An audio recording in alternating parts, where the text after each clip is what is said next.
Hello guys and welcome back to my YouTube channel. So आज का ये video होने वाला है बहुत इंपॉर्टेंट फॉर साइकोलॉजी। जिन्होंने भी साइकोलॉजी लिया है क्लास 12th में, तो अभी जस्ट मैंने 2024 में 12th पास आउट किया है and I got 90 marks in psychology. So मैं मेरे कुछ पर्सपेक्टिव बताना चाहूँगी एंड कुछ बुक्स एंड जो भी है वो मैं आपको रेकमेंड करना चाहूँगी कि आप लोग भी ऐसे प्रिपरेशन करो एंड 90% एबव। मैंने तो 90 करा, उससे ज़्यादा आप लोग स्कोर कर पाओ, क्योंकि अभी मैं एक्सपीरियंस्ड हूँ कि क्या गलतियाँ मैंने करी एंड क्या मैंने नहीं करी। सो फर्स्ट ऑफ ऑल मैं उसका मार्क्स डिस्ट्रीब्यूशन के बारे में बता दूँ कि जो स्कूल वाले होते हैं वो आपको 30 मार्क्स देते हैं साइकोलॉजी में प्रैक्टिकल में, एंड जो हमारा रिटन होता है उसमें हमें 70 मार्क्स मिलते हैं। Okay, that's clear and now let's start. मैं जब थी तब मेरे 7 चैप्टर्स थे टोटल, 1 to 7। सो मैं उसमें से आप लोग को बताना चाहूँगी कि हमारा जो सेकंड चैप्टर है सेल्फ एंड पर्सनालिटी, वो बहुत ही ज़्यादा लेंथी है और थोड़ा सा बोरिंग भी है। बट अगर आप इंटरेस्ट लेके पढ़ाई करते हो, तुम ऐसा करना कि तुम ना एक बुक को 3 डेज़ में कंप्लीट करने का सोचना, क्योंकि एक दिन तुम पढ़ोगे ना तो बहुत ज़्यादा बोर हो जाओगे और उतने कुछ तुम्हारे दिमाग में जा भी नहीं पाएगी।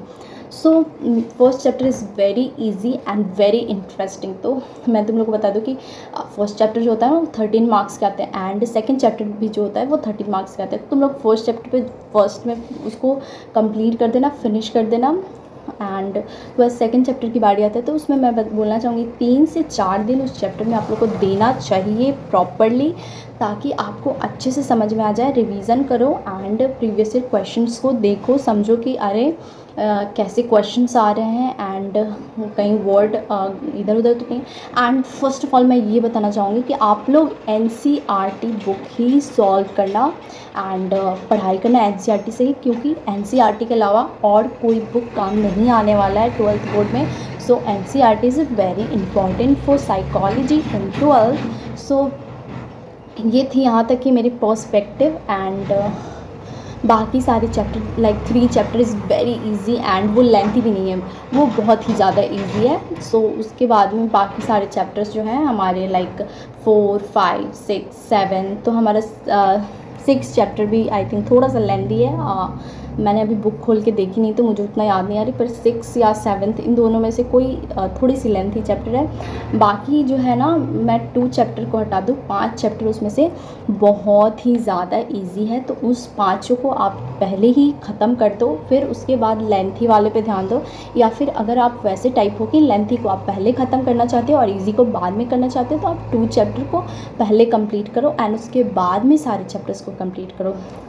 सो ये था कुछ साइकोलॉजी का मेरा पर्सपेक्टिव।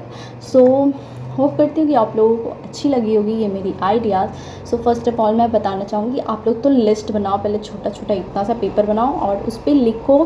पहले जाओ CBSE के ऑफिशियल वेबसाइट पे एंड वहाँ पे सारे डिटेल्स दिए रहते हैं कि किस चैप्टर के कितने वेटेज हैं और किस चैप्टर से कितने MCQ आने वाले हैं, लॉन्ग आंसर, शॉर्ट आंसर आने वाले। तो उसको उस पर आप लिखो अच्छे से एंड चिपकाओ अपने सामने, ताकि आपको याद हो जाए कि यस इस चैप्टर से इतने आने वाले हैं, तो आप अच्छे से फोकस करके पढ़ाई कर पाओगे।